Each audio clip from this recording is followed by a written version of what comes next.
are, and I include this slide just as a reminder about something you're all too familiar with, namely all of the blah, blah, blah that goes on around climate change, whether it's greenwashing or slow walking, or distractions, including the most major sort of distraction like we have in Ukraine at the moment. LTEs are a way to break through the blah, blah, blah. Next slide, please. They are also a way to, not surprisingly, educate readers who might not know just how bad it is or how quickly it continues to worsen, how quickly the climate change crisis continues to worsen. But it's not just about the worsening impacts of climate change. LTEs are also about giving readers hope about what can be done, and just as important, if not more important, what they, the readers themselves, can actually do. Next slide, please. Okay, so here are a couple of observations on hope made by two individuals I think you're all familiar with. You may have read or heard these statements before, but I think it might be useful at the start of this workshop for us just to take a minute, and I'll let you go ahead and read those statements by AOC and Greta.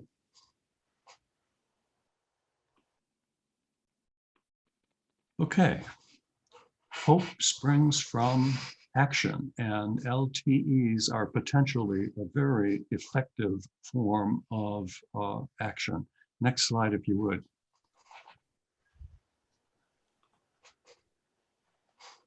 How can LTEs be grounds for hope? Well, some or many, perhaps all of you know that state and federal legislators actually track LTEs, which is to say that the more letters to the editor that are published on a given issue in whatever publications legislators track in a given district, the more attention legislators pay to that particular issue.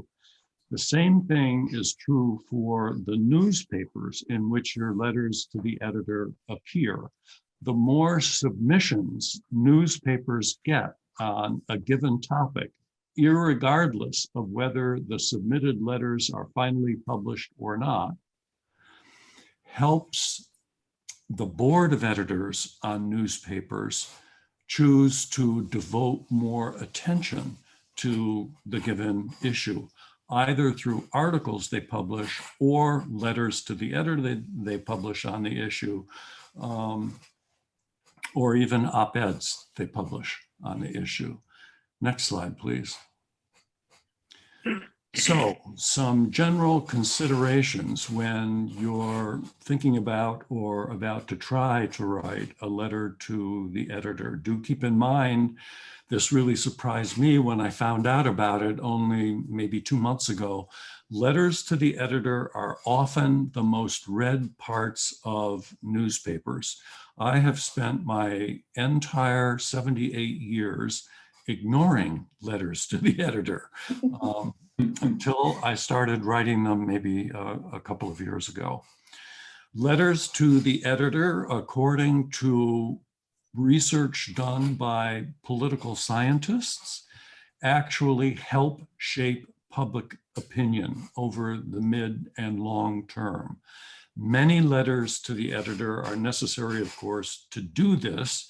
And that suggests, among other strategies, that you might think of linking up in teams of 4 or 5 people, in which one member of the team each week writes a letter to the editor, and initial drafts of the letter are reviewed by the team members. This is a model pioneered in such places as Citizens Climate Lobby. I know here in the Oberlin chapter of CCL, we have a letter to the editor team of about 4 or 5 people, and we keep up a steady flow of letters week by week, month by month.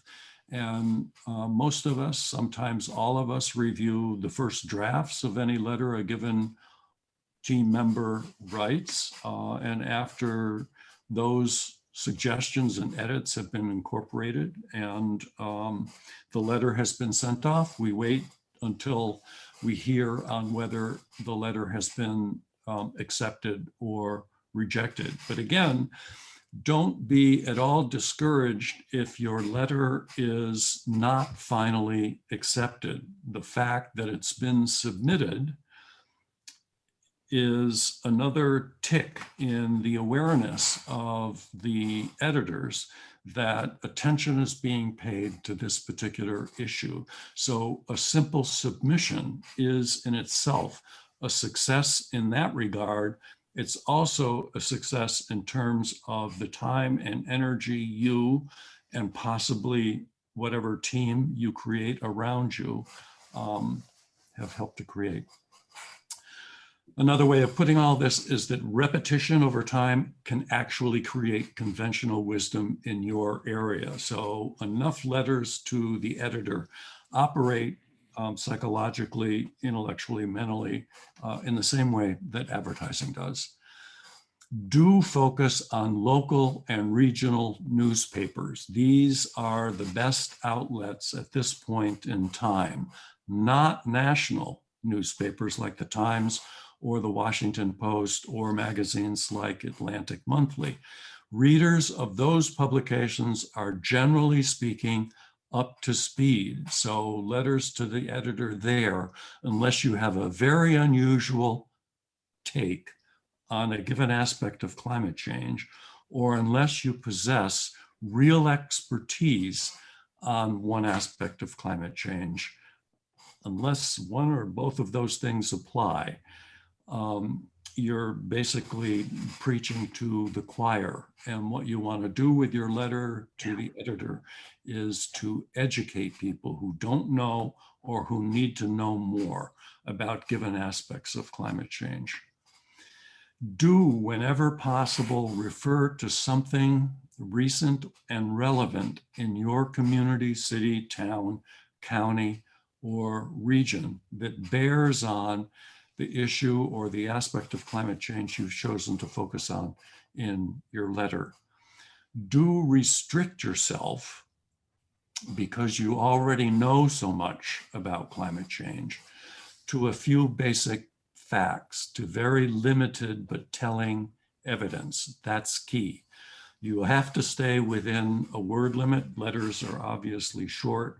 So it's the few basic facts, it's the telling evidence that counts, the most telling evidence. It's certainly possible to hot link expertise to back up what you're saying about what you think or how whatever you're addressing applies to your given region.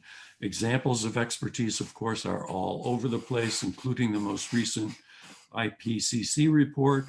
And especially in a regional context, don't overlook the National Climate Assessment, because that breaks down coming climate impacts in your region. I think there are something like at least 6, if not 7 or 8 regions broken down in the National Climate Assessment.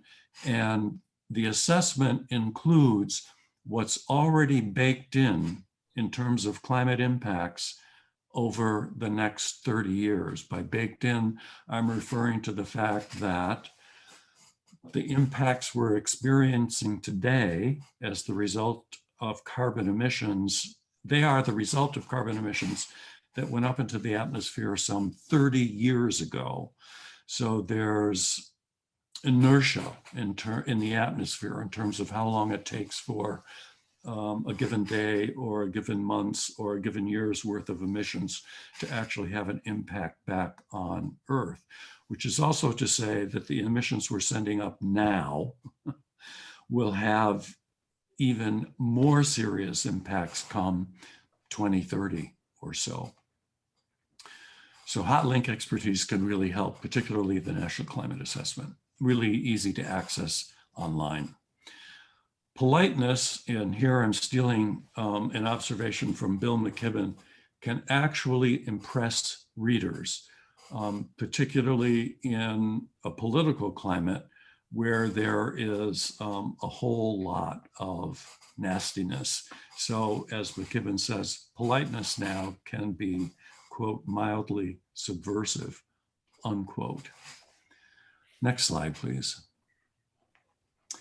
Questions so far? Let me pause and see if anyone has questions at the moment. Can you see everyone, Ted? Not seeing any hands. Oh, we have to get my video so you can see my hand. There you are. Delaney has a question. Can you just take a minute and explain how you would decide whether to write a letter or an op-ed? Yes, if you look at the slide that's on the screen now, the easiest and generally speaking, the best way is to fix on a story that you have read in the last day or two that says something about climate change that clicks something in your mind. Hey, here's something relevant to that article or to what paragraph X in that article is saying about climate change. Here's how you get an idea about how you can address whatever aspects of climate change that particular article or even another letter to the editor has raised in your mind. Does that answer your question, Delaney? Yes, that's good. Okay.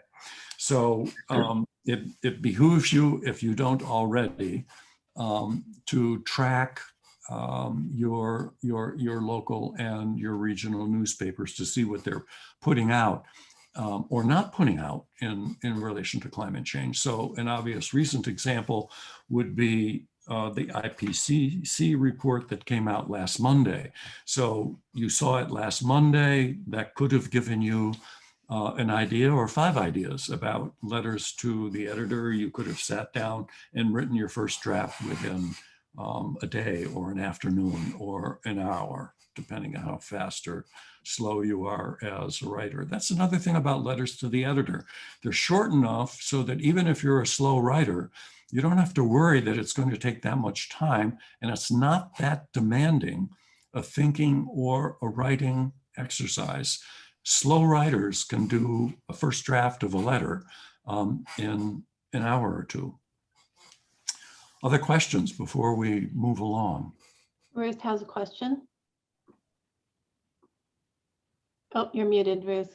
Unmute. Am I unmuted now? Yeah, you're good. Oh, okay. Ted, maybe you're going to cover this later, but I'm just wondering, as our world moves towards everything being digital, you're using the term newspaper, and and locally we do have some print newspapers, but mostly people read them online, even if there are print versions available. Are you going to cover kind of that whole transition and how that affects the letter writing? Well, let me see if I can cover it now simply. Generally speaking, even local, certainly regional newspapers take submissions online.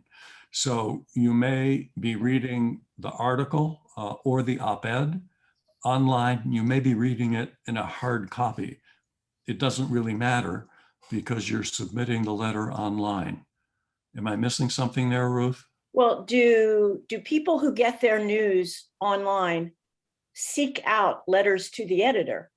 Like if you're reading a print newspaper, you almost can't miss the letters to the editor, but online you have to actually search for them, right? Let's see. In the letters to the editor I've published in East Central and Northeastern Indiana and in Northeastern and Central Ohio, the publications have all had both digital and hard copy circulation. So I guess I've never, the question never occurred to me. If the publication accepts it, your letter gets printed digitally and in the hard copy. Right. So then it's up to, whether readers find it depends on any particular reader's habits about combing through letters to the editor or not. Right. Right. Each publication is different. I can say, just having also being from CCL like Ted, for instance, my local one here, it'll say readers' comments on the home page, and like the latest 1 or 2 letters will be highlighted on our particular layout. Not everyone is the same, but I would think that the people who are looking for them know to go to the opinion or the comments section, and you can find them. Yeah. That helps. The online edition of the Cleveland Plain Dealer has a huge letters to the editor space. It's quite amazing, the letters that get published there on a daily basis. But again, to go back to Ruth, is there something else you wanted to say about this? No, I think you've answered it. I mean, I just wondered how the transition to online versions affected your first point, which is that, the letters to the editor are one of the most widely read. Well, you'll see an example coming up Hmm. in the slide deck that may help clarify things further. Okay. Okay, Larry has his hand up, and then Mike. Yeah, I just wanted to mention that I always feel disappointed if it's not printed in the hard copy. And I feel as though I've been shunted off to the digital version because they can print so much more. But I also figure that not that many people are likely to read it if it's digital, whereas I feel as though I'm famous if it's hard copy. So, I mean, is this just fantasy land for me? Well, then you've had experience where you've been published online, but not in the hard copy of that publication. Oh yeah, both different times.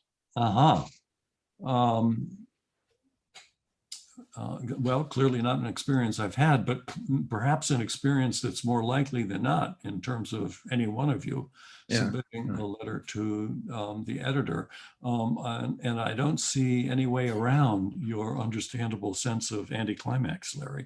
That's all right. I just wanted to, I mean, it just feels that way. Okay, carry on. This is great. This is great. Okay. All right. Take a look at point number 2 in the slide that's on the screen. It does help to praise the article or the newspaper for the article or the op-ed to which you're referring, if you think it's a positive contribution. If you think the opposite, then you critique it politely. 3, and here we're dealing more or less, more rather than less, in the order of what happens point by point in your letter to the editor. So you open with a short reference to the story or the specific part of it or the op-ed that inspired you to write this letter. And then, another sentence that introduces either praise or criticism of what you've read. Then another sentence that directly relates it to your take on climate change. And then you're into your argument.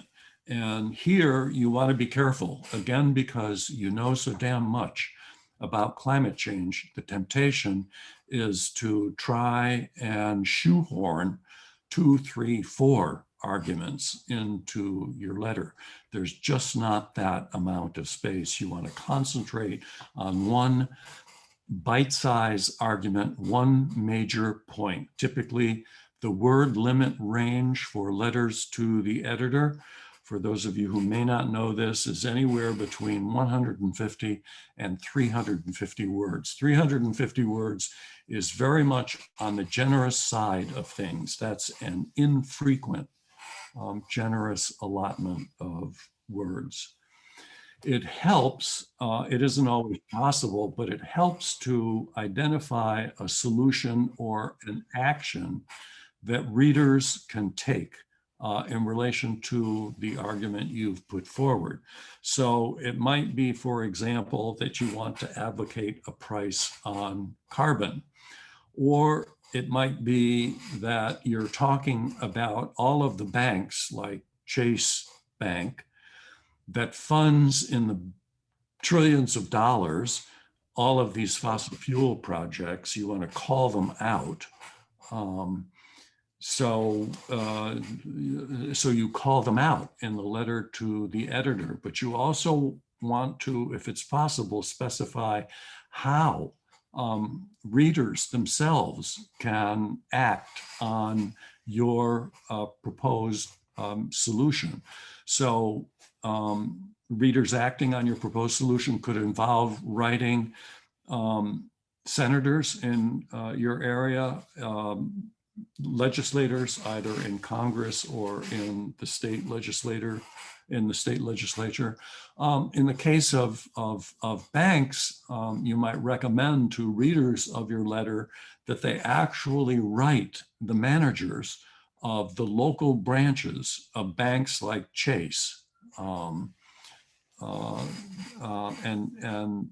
express your opposition to that bank's funding of humongous fossil fuel projects wherever. So those would be examples of action that might get taken by readers of your letter. If at all possible, you want to close creatively. Editors like, for obvious reasons, letters that are well or very well written, and the letters that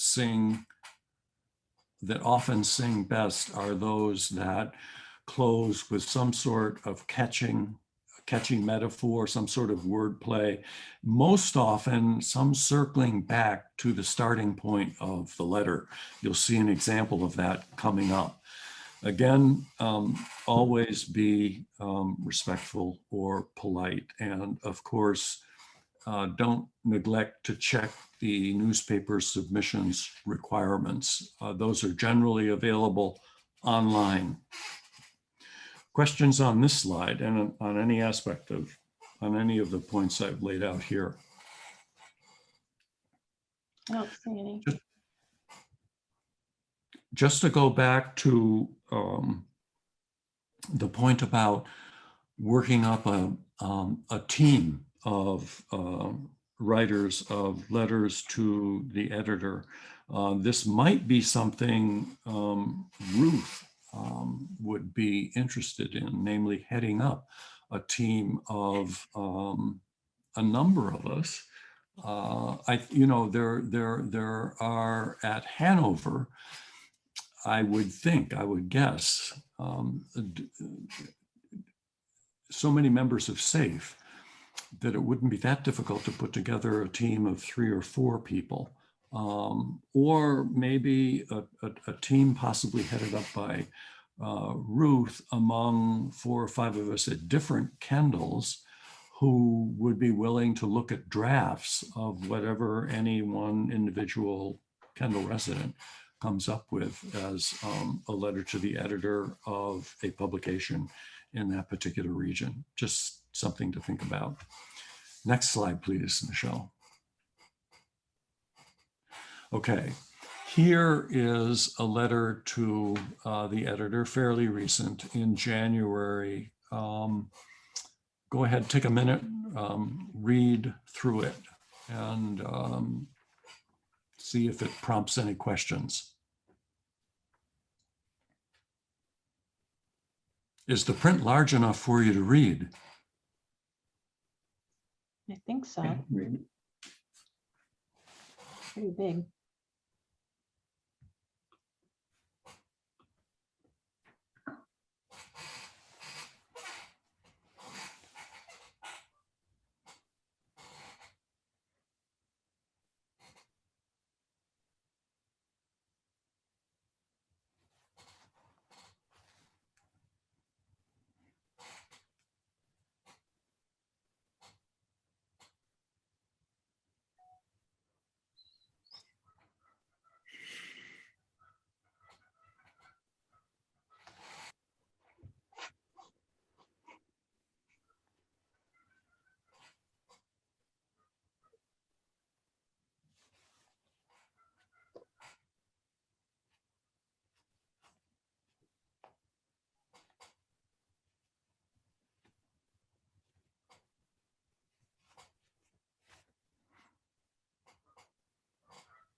Questions there or comments?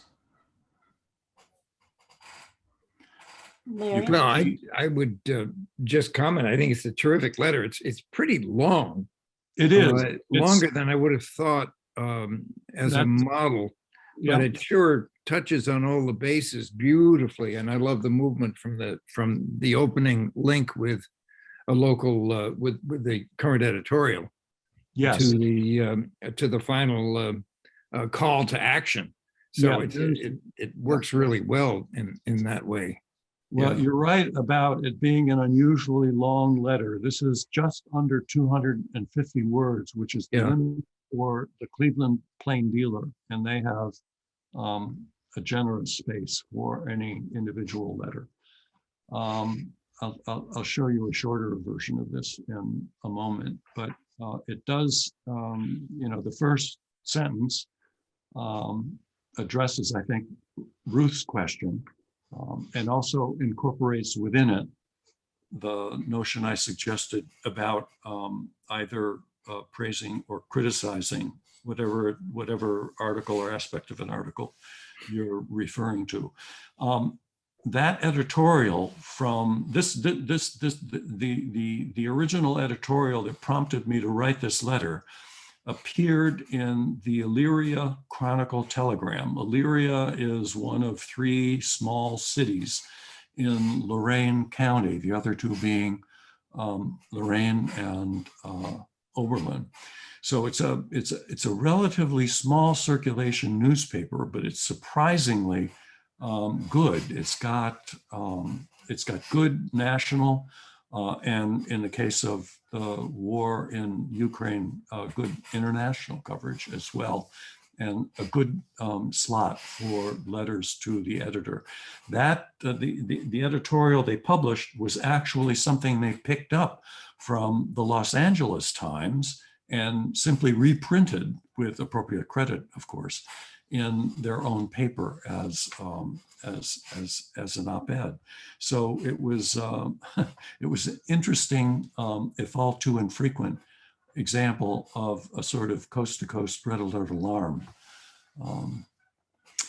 But you can see that the first sentence and the last sentence in the letter, create a kind of closed circle, the last sentence referring back to. Well, what was great, you used the word alarmed in both. I mean, there was a very concrete link. Yeah, that's Sweet. yeah. I can't think of another way to make clearer the kind of linkage. It's always a good idea to try to establish between your opening and your closing. It doesn't have to be between the first sentence and the last sentence, but it does have to be between, let's say, the first 1 or 2 sentences and the closing. Yeah. Okay, next slide, please, Michelle. Okay, now you're looking at the same letter with, and it clearly shows you how just about any first or even second draft can be significantly shortened if it's necessary. So the lines that you see crossed out in white, those cuts shrink the letter from about 250 words, if I remember correctly, the exact count was 249, back down to 199, or just under a 200 word limit, which is a common enough limit for different publications, at least in this region.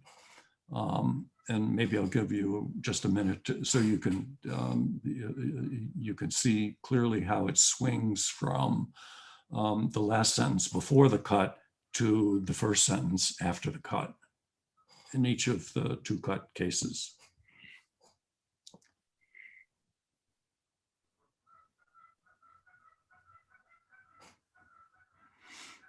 Your cuts won't always be this neat, clearly, but reworking a phrase or a portion of the preceding or the following sentence is is not a very big deal. You all know that as writers. Okay, next slide, Michelle. And there is, you know, the shortened 199 word version. And you can see that the items in red are all hyperlinked to sources that verify what I'm claiming in the letter. It's interesting, the Cleveland Plain Dealer is really tough on fact checking. Alan Lockwood here had a letter to the editor in the Cleveland Plain Dealer published maybe 2 weeks ago. It was on the health hazards of methane. And he had to go through, he's a very good writer and a health expert on climate change impacts in relation to human health. He had to go through like 6 or 7 fact-checking cycles before they finally agreed to publish the letter. Some publications are quite, you might even say lax about fact-checking, but you need, for your own integrity, to fact-check yourself before you submit a letter. Okay, that's about it, I think. You know, writing letters to the editor is not climate science. It's not rocket science. So floor is open for any questions or comments. And if anybody is raring to try his or her hands, or hands in the case of typing, at a letter to the editor, and you want somebody to look at a draft, I'd be more than happy to do that. And I can turn them around fairly quickly. Mike, I think, and Larry will testify to that, as well as Michelle. Indeed. Indeed. Yeah, Michelle. I just wanted to add to the point about the online versions. One thing to consider when your article is posted online is that it is now a web page, which means it's pretty much globally available. So if anyone does a search on particular phrases that you have, there is always the possibility that your letter, even if it's in an archive, could pop up in a search result. So it is maybe a little more visible than it seems at first. Mike, you had a question. Well, an observation, really. It seems like it's pretty formulaic about how you do these letters to the editor. When you are making the reference to a recent article, trying to say something positive about it, if that seems appropriate. And then starting to dig in on what the issue is and your take, maybe what the action is that people might take, and some conclusion that loops back to that introductory stuff. And it seems like in some respects it's that simple. Yes. Yeah, in outline it is. Not a complicated outline at all. I had one question for you too, though, about the letters, the specific letters that you showed. Why did you include Sierra Club and CCL in them rather than just saying, this is Ted Woolmer's take and people should? It's more evidence to a reader that there are multiple campaigns out there trying to address climate change aggressively meaning at the necessary speed, advocating for policies that will address climate change at the necessary speed and scale. It's those campaigns by Sierra Club, CCL, 350.org, Sunrise, whatever, back up the author's own mini campaign in the form of a letter to the editor to get people to do more via writing their legislators. Or So they're sort of validators. they're validators, they're more evidence that there's hope out there, and that individuals could actually do something as part of a group or on their own through phone calls and emails or letters to legislators. Sally, it's good to see you. You look as relaxed as Larry. One thing I noticed, Ted, is that a lot of publications do have, letters to the editor, and they publish many more than they would in their print editions. So, electrons are free, right? They don't have to pay for the paper and the ink of putting letters to the editor in the print version, so they can expand their letters to the editor sections. They don't want to make them overwhelming, but they do want them to be maybe a wider and greater reflection. But I think it goes to your original point that people read letters to the editor. They're a real draw to pull people into the newspaper. Yes.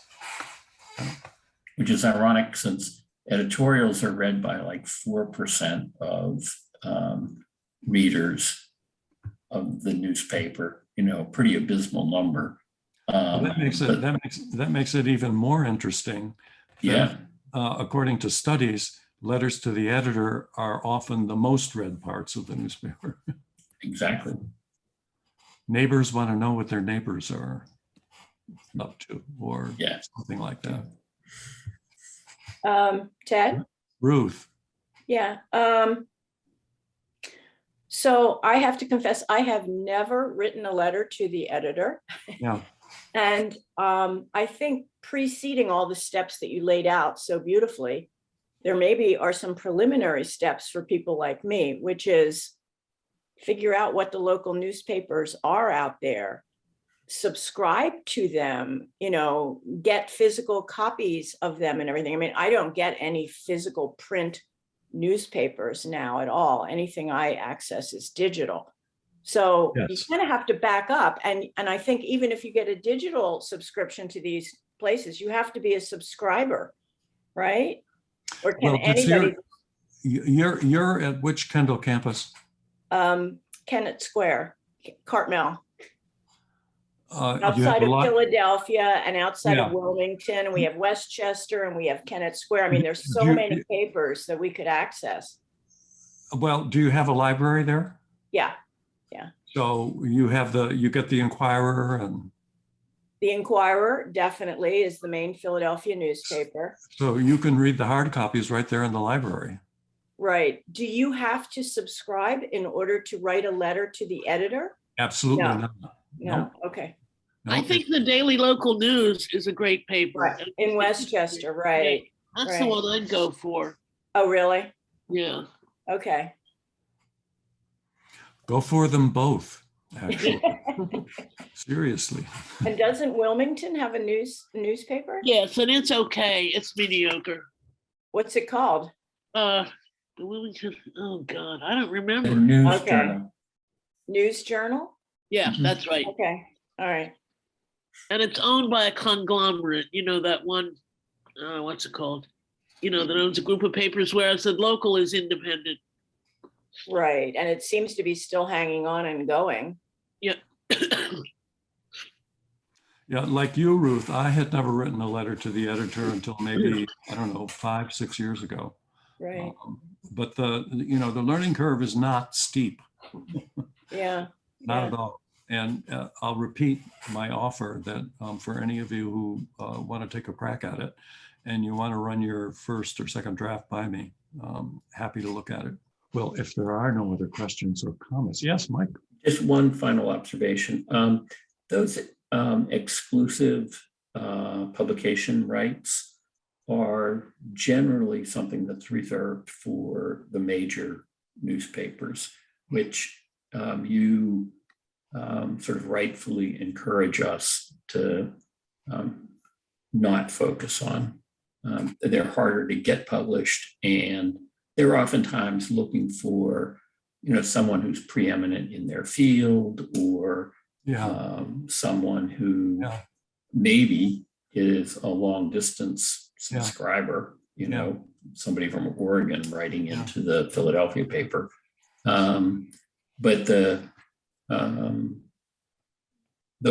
local papers don't, I think they don't have the time or the resources to do detailed fact checking like you had mentioned earlier with the Cleveland Plain Dealer, or say, you can't publish anywhere else because they're not even going to check.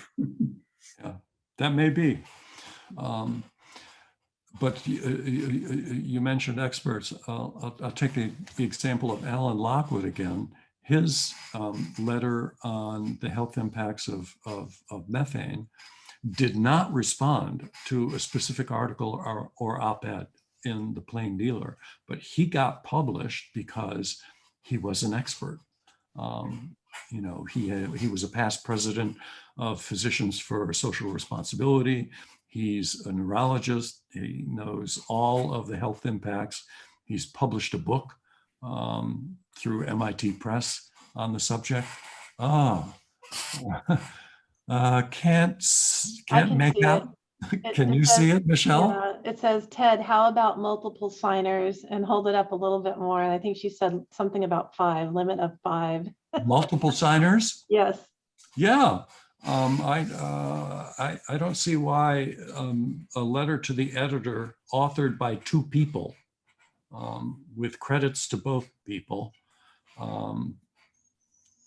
I think that could work. I don't know of any.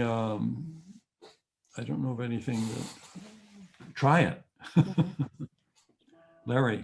Yeah, I just wanted to mention that I think one of the most exciting things about this, your presentation, and I really want to congratulate you, and it's very useful to me anyway.